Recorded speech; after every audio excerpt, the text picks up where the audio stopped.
1 желтоқсан Қазақстан Республикасының тұңғыш президентінің күні деп тойланбасын.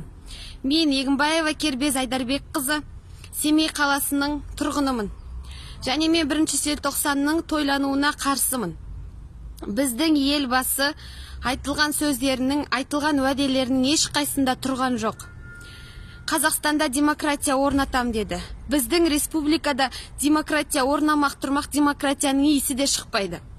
Демократия бар елде аузын ашқан адамдарды абақтыға қамамайды.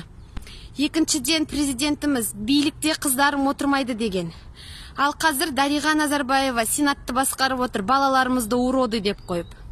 Үшіншіден, Назарбаев Қазақстан әйелдеріне қорықпай бала тауып, ақшаны аямаймыз, жағдайларын жасап береміз деді.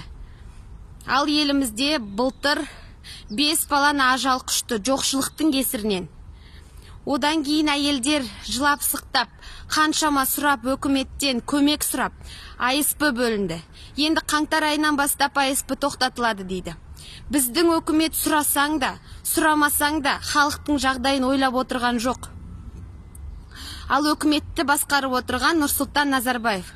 Сондықтан мен 1 желтоқсан тұңғыш президент күнін деп тойлануына толық қарсымын.